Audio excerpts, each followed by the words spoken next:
வணக்கம், நான் உங்கள் Deena. Welcome back to Deena's kitchen. எல்லாரும் எப்படி இருக்கீங்க? நல்லா இருக்கீங்களா? இன்றைக்கி நம்ம கிச்சனில் ஒரு அசத்தலான ஒரு சோயா மசாலா ரைஸ் எப்படி ரெடி பண்ணுறது பார்க்க போகிறோம். அதே டைமில் கொழுக்கட்டை. இந்த பச்சை அரிசி மாவை யூஸ் பண்ணி இந்த கொழுக்கட்டை எப்படி பண்ணுறது? நிறைய பேருக்கு இந்த கொழுக்கட்டை பண்ணும்போது வந்து ஸ்டீம் பண்ணி முடிச்ச பிறகு ஹார்ட் ஆகும் ஒரு 2-3 ஹவர்ஸ் கழிச்சு. ஆனால் இன்றைக்கி இந்த கொழுக்கட்டை நான் சொல்கிற மெத்தடில் வீட்டில் ட்ரை பண்ணி பண்ணும்போது என்னன்னா நல்லா சாஃப்ட்டாக இருக்கும். ஸோ இந்த மெத்தடில் பண்ணுற அந்த கொழுக்கட்டையாகட்டும், சோயா மசாலா ரைஸ் ஆகட்டும், ஒரு சூப்பரான ஸ்டைலில் பண்ண போகிறோம். அது மட்டும் இல்லை, இன்றைக்கி அகோரா ரைஸ் குக்கரை யூஸ் பண்ணி நம்ம பண்ண போகிறோம்.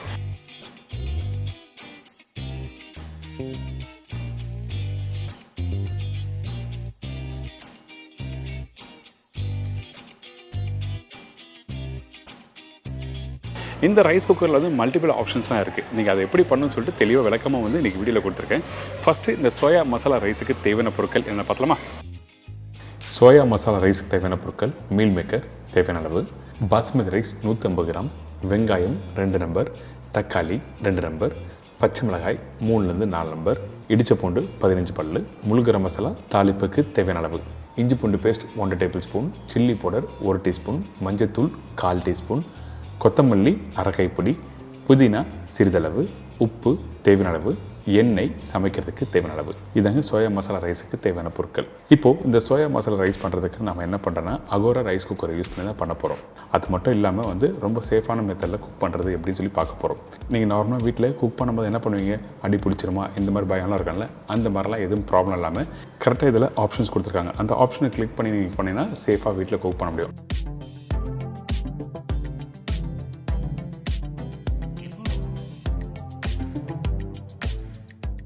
இப்போ ஃபஸ்ட்டு நம்ம என்ன பண்ண போகிறோம்னா சோயா வந்து தண்ணியில் ஊற வைக்க போகிறோம். நீங்கள் நார்மலாக இந்த மாதிரி சோயா மசாலா ரைஸ் பண்ணும்போது பர்டிகுலராக சோயா வந்து தண்ணியில் ஊற வச்சுருக்கணும். அப்போ தான் என்ன கேட்டிங்கன்னா அந்த மசாலா வந்து அந்த சோயாவில் நல்லா இறங்கும், அதே டைமில் சீக்கிரமாக வேகும். அதனால் நம்ம நல்லா ஊற வைக்கிறோம். அது மட்டும் இல்லை, இந்த சோயா வந்து 2 விதம் இருக்குது. ஒன்று பெருசாக இருக்கும், ஒன்று சின்னதாக இருக்கும். உங்களுக்கு எது வேணுமோ அதை வாங்கி நீங்கள் யூஸ் பண்ணிக்கலாம். இதுக்கப்புறம் இந்த சோயாவில் தேவையான தண்ணி ஊற்றி நல்லா ஊற வச்சிடும். குறைஞ்சபட்சம் 1 மணி நேரம் நல்லா ஊறட்டுன்னு சொல்லி இந்த மாதிரி சோயாவில் தண்ணி ஊற்றி ஊற வச்ச பிறகு நல்லா புளிஞ்சிருங்க. இந்த மாதிரி நல்லா புளிஞ்சிட்டு தான் நீங்கள் அடுத்த ஸ்டெப் போகணும். ஏன் சொல்கிறேன் கேட்டிங்கன்னா, இந்த தண்ணி அப்படியே இருந்ததுன்னா இந்த மசாலா என்ன வேணால் உங்களுக்கு அந்த டேஸ்ட் நல்லா எடுத்து கொடுக்காது. அதனால தான் முடிஞ்ச அளவுக்கு நல்லா புளிஞ்சிட்டு நம்ம வந்து சமைக்க யூஸ் பண்ண போகிறோம். அடுத்தது பார்த்திங்கன்னா இந்த பாஸ்மதி ரைஸ். இந்த மாதிரி ரெசிபி நீங்கள் வீட்டில் பண்ணும்போது குறைஞ்சபட்சம் ஒரு 20 நிமிஷம் நல்லா ஊறி இருக்கணும். ஏன் கேட்டிங்கன்னா 20 to 25 நிமிஷம் நல்லா ஊறினா அதுக்கேற்ற மாதிரி தண்ணி வச்சு நீங்கள் குக் பண்ணுறதுக்கு ஈஸியாக இருக்கும். அதனால தான் பர்டிகுலராக இந்த மாதிரி ரைஸ் குக்கரை யூஸ் பண்ணி பண்ணுறதுக்கு ஒரு 20 நிமிஷம் நல்லா ரைஸ் ஊறணும்னு சொல்கிறேன்.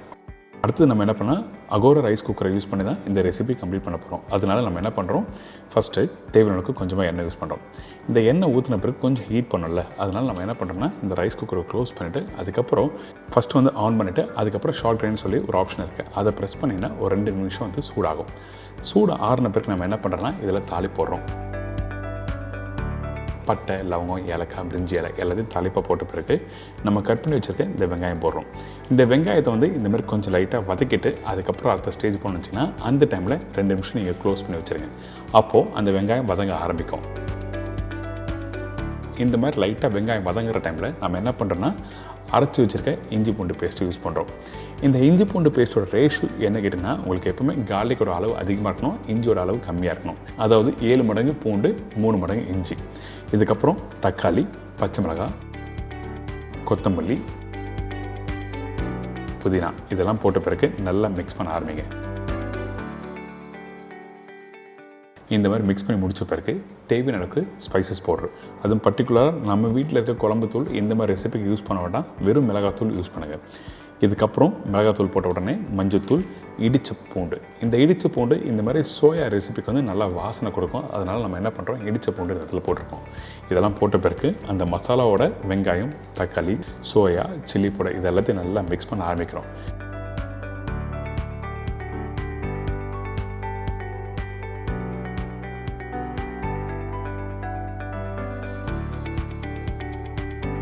இந்த மாதிரி மிக்ஸ் பண்ணி முடித்த பிறகு பார்த்திங்கன்னா ஈவனாக வந்து சால்ட்டு, அந்த சில்லி பவுடர் எல்லாமே மிக்ஸ் ஆகிருக்கும்.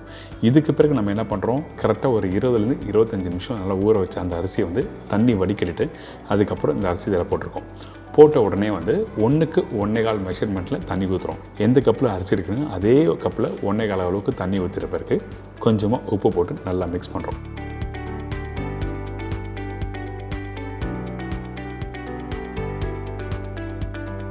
மிக்ஸ் பண்ணி முடித்த பிறகு இந்த அகோரா ரைஸ் குக்கரை மூடி க்ளோஸ் பண்ணிவிட்டு அதுக்கப்புறம் ஸ்டீம் ரைஸ் சொல்லி ஆப்ஷன் இருக்குது. அந்த ஸ்டீம் ரைஸ் பட்டன் நீங்கள் ப்ரெஸ் பண்ணிவிட்டு ஒரு 10 நிமிஷம் கழிச்சு நீங்கள் ஓப்பன் பண்ணிங்கன்னா இந்த சோயா மசாலா ரைஸ் ரெடி. அதே டைமில் கொஞ்சம் கொத்தமல்லி போட்டு நல்லா மிக்ஸ் பண்ணிவிட்டேன். அதுக்கப்புறம் எடுத்து சர்வ் பண்ணி பாருங்களேன். அல்டிமேட்டான ரெசிபி. இந்த மாதிரி ரெசிபியை இந்த மாதிரி ரைஸ் குக்கரை யூஸ் பண்ணி பண்ண முடியும். அதனால தான் இன்றைக்கி நான் பண்ணி காமிச்சிருக்கேன். அது மட்டும் இல்லை, நிறைய பேருக்கு வீட்டில் ரெசிபி பண்ணும்போது வந்து அது அடி பிடிச்சிருமா, அந்த தண்ணியோட அளவு எப்படி வரும், அது பக்குவம் எப்படி வரும்னு சொல்லி பிரச்சனை இருக்குல்ல. அதனால தான் இன்றைக்கி தெளிவாக ஸ்டெப் பை ஸ்டெப்பாக சொல்லியிருக்கேன். ட்ரை பண்ணி பாருங்கள். இதை தொடர்ந்து சூப்பரான கொழுக்கட்டை எப்படி பண்ணுறது, இந்த அகோரா ரைஸ் குக்கரை யூஸ் பண்ணி தான் நம்ம பண்ண போகிறோம். வாங்க இந்த கொழுக்கட்டைக்கு தேவையான பொருட்கள் என்னென்ன பார்த்தலாம். உப்பு கொழுக்கட்டைக்கு தேவையான பொருட்கள்: அரிசி மாவு 1 கப்பு, முருங்கை இலை 1 கைப்பிடி, காய்ந்த மிளகாய் 4லேருந்து 5 நம்பர், உளுத்தம்பருப்பு 2 டேபிள் ஸ்பூன், கடலைப்பருப்பு 2 டேபிள் ஸ்பூன், கடுகு 1/4 டீஸ்பூன், கருவேப்பிலை தேவையான அளவு, உப்பு தேவையான அளவு, எண்ணெய் தாளிப்புக்கு தேவையான அளவு. இதுதாங்க இந்த ரெசிபிக்கு தேவையான பொருட்கள். இந்த கொழுக்கட்டை பண்ணுறதுக்கு ஃபஸ்ட்டு நம்ம என்ன பண்ண போகிறோங்கன்னா தாளிப்பு போட போகிறோம். அதுக்கப்புறம் நம்மக்கிட்ட இருக்க அந்த அரிசி மாவு குக் பண்ணிவிட்டு ரெண்டுத்தையும் மிக்ஸ் பண்ணிவிட்டு அதுக்கப்புறம் நம்மக்கிட்ட இருக்க அகோரா ரைஸ் குக்கரை யூஸ் பண்ணி தான் கம்ப்ளீட் பண்ண போகிறோம். அதனால் நம்ம என்ன பண்ணுறோன்னா இந்த கடாயில் கொஞ்சமாக தாளிப்புக்கு தேவையான எண்ணெய் ஊற்றிருக்கேன். அந்த எண்ணெய் சூடான பிறகு கடுகு தாளிப்பாக போடுறோம். அந்த கடுகு போட்ட உடனே நல்லா பொரிஞ்சு வரணும். அதுக்கு பிறகு இந்த இடத்துல உளுத்தம்பருப்பும் கடலைப்பருப்பும் யூஸ் பண்ணுறோம். இந்த உளுத்தம்பருப்பும் கடலைப்பருப்பும் ரெண்டுமே ஒரே அளவாக கொடுத்துருக்கோம். இந்த கடலைப்பருப்பு உளுத்தம்பருப்பு நீங்கள் போட்ட பிறகு ஸ்லோ ஃப்ளேமில் அடுப்பில் வறுக்க ஆரம்பிக்கணும். அப்போ தான் உங்களுக்கு சாப்பிடும்போது நல்லாயிருக்கும். அதே டைமில் கொஞ்சம் கருவேப்பிலையும் போட்டுக்கங்க. போட்ட பிறகு அடுப்போட ஃப்ளேமை கம்மி பண்ணிடுறோம். நல்லா வறுக்க ஆரம்பிக்கிறோம். கொஞ்சம் வறுத்து வர டைமில் நம்மக்கிட்ட இருக்க இந்த காஞ்ச மிளகாய், காரத்துக்கு கொஞ்சம் காஞ்ச மிளகாய் இருந்தால் நல்லாயிருக்கும். அதே டைமில் எங்கள் வீட்டில் செய்வாங்க இந்த முருங்கைக்கீரை போட்டு. ஸோ அதனால் இன்றைக்கி இந்த ரெசிபி உங்களுக்கு ஷேர் பண்ணுறேன். இந்த முருங்கைக்கீரை போட்டு பண்ணும்போது என்ன ஆகுதுன்னா உங்களுக்கு நல்லா வாசனையாக இருக்கும். அது மட்டும் இல்லாமல் அந்த கீரை வதக்க நல்லா கிரன்ச்சியாக இருக்கும். இப்போ இந்த மாதிரி வதங்குற டைமில் கொஞ்சமாக உப்பும் போட்டிருக்கேன். சரிங்களா? இப்போ இந்த மாதிரி போட்ட பிறகு 2 செகண்ட்லேயே ரெடி ஆகிடும். அதுக்கு பிறகு ஒரு சின்ன பிளேட்டில் ட்ரான்ஸ்ஃபர் பண்ணி வச்சுருங்க.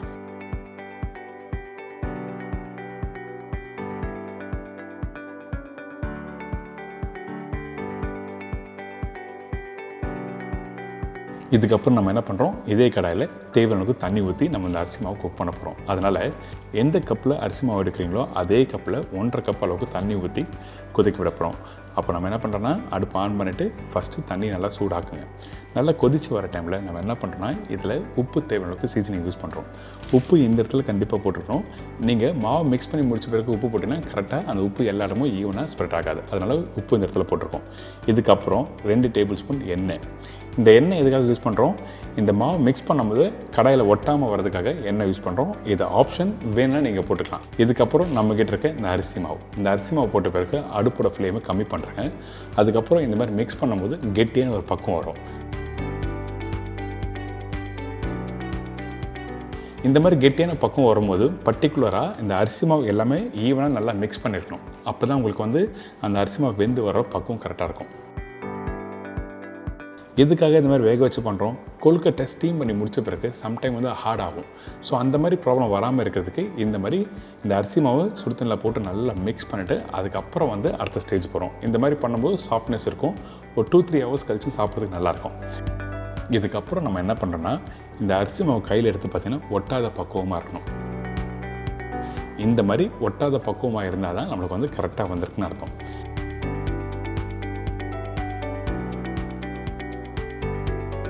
இப்போ ஒட்டாத கொழுக்கட்டை மாவு ரெடி ஆகிடுச்சு. நம்ம ஏற்கனவே தாளிப்பு போட்டு வச்சுருக்கோம் பார்த்தீங்களா, இந்த கடலைப்பருப்பு, உளுத்தம்பருப்பு, காஞ்ச மிளகாய், முருங்கைக்கீரை இதெல்லாம் போட்ட பிறகு நம்ம என்ன பண்ணுறோம், கொஞ்சம் பெருங்காயம் போடுறோம். பெருங்காயம் போட்ட பிறகு நல்லா மிக்ஸ் பண்ண ஆரம்பிங்க.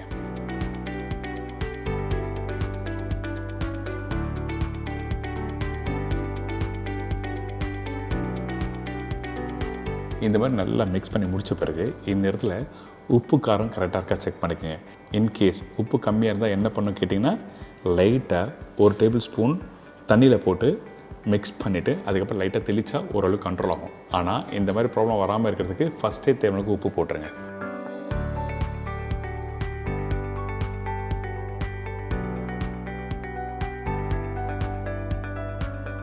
இதுக்கப்புறம் நம்ம என்ன பண்ணுறோன்னா இந்த கொழுக்கட்டையை வந்து நம்ம பிடிக்க போகிறோம். அதுக்கு முன்னாடி இந்த மாதிரி ரவுண்டாக பிடிச்சிக்கோங்க. உங்களுக்கு என்ன ஷேப்பில் வேணுமோ அதுக்கு ஏற்ற மாதிரி பிடிச்சிக்கலாம். ஒன்று ரவுண்டாகவும் பிடிக்கலாம். அதே டைமில் நம்மளோட விரல் வந்து அச்சு வர மாதிரியும் இந்த மாதிரி லைட்டாக ப்ரெஸ் பண்ணி இந்த மாதிரி ஷேப்பில் நீங்கள் பிடிக்கலாம்.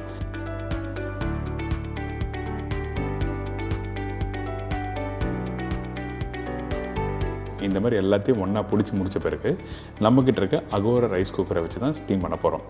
இந்த அகோரா ரைஸ் குக்கரில் வந்து ஸ்டீமிங் ஆப்ஷன் ஒன்று கொடுத்துருக்காங்க. அதுக்காக அந்த ஸ்டீமிங் மேலே வைக்கிற அந்த வெசல்ஸும் கொடுத்துருக்காங்க. இதில் 1 by 1 நீங்கள் ப்ளேஸ் பண்ணுறங்க. தேவையான அளவுக்கு எந்த அளவுக்கு வைக்க முடியுமோ அந்த அளவுக்கு வச்சுட்டு நம்ம வந்து ஸ்டீம் பண்ண வேண்டியதான். நார்மலாக இட்லி குக்கரில் பண்ணுவீங்க, இன்றைக்கி வந்து எலக்ட்ரானிக் ரைஸ் குக்கரில் யூஸ் பண்ணி தான் பண்ணுறோம். இதுக்கப்புறம் சுவிட்ச் ஆன் பண்ணிவிட்டு ஸ்டீமிங் ஆப்ஷன் நீங்கள் ப்ரெஸ் பண்ணால் 10 நிமிஷம் டைம் காட்டும்.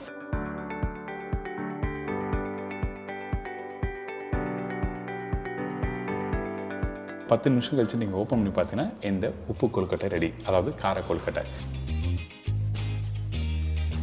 இந்த கொழுக்கட்டை நிறைய பேர் நீங்கள் வீட்டில் பண்ணி முடிச்ச பிறகு ஒரு 1 hour சூடு ஆறின பிறகு பார்த்தீங்கன்னா சாப்பிடவே முடியாது, கொஞ்சம் ஹார்டாக இருக்கும். இந்த மாதிரி மெத்தடில் பண்ணும்போது ஐம் ஷூர் டெஃபினட்டாக நீங்கள் 3 to 4 hours கழிச்சு சாப்பிட்டாலும் ரொம்ப சாஃப்டாக இருக்கும். அந்தளவுக்கு ஒரு பிரமாதமான ரெசிபி தான் இந்த உப்பு கொழுக்கட்டை எப்படி பண்ண சொல்லி கொடுத்துருக்கேன். என்னங்க இந்த சோயா மசாலா ரைஸும் கொழுக்கட்டையும் எப்படி பண்ணுற எல்லாத்தையும் தெரிஞ்சிருக்கும். ட்ரை பண்ணி பாருங்கள். நீங்கள் லஞ்ச் டைமில் வந்து இந்த மாதிரி சாதம் வந்து சட்டுன்னு வீட்டில் பண்ணலாம். அதே டைமில் வந்து ஈவினிங் ஸ்நாக்ஸாகவும் இந்த கொழுக்கட்டை பண்ணலாம். கொழுக்கட்டை பண்ணி இனிமேட்டு ரொம்ப ஹார்டாகிடுச்சு சொல்லி அந்த ப்ராப்ளம் வராது. கண்டிப்பாக இந்த மெத்தடில் ட்ரை பண்ணி பாருங்கள், ரொம்ப பிடிக்கும் உங்களுக்கு. இதே மாதிரி நாளைக்கு இன்னொரு அருமையான ரெசிபி சந்திக்கிறேன்.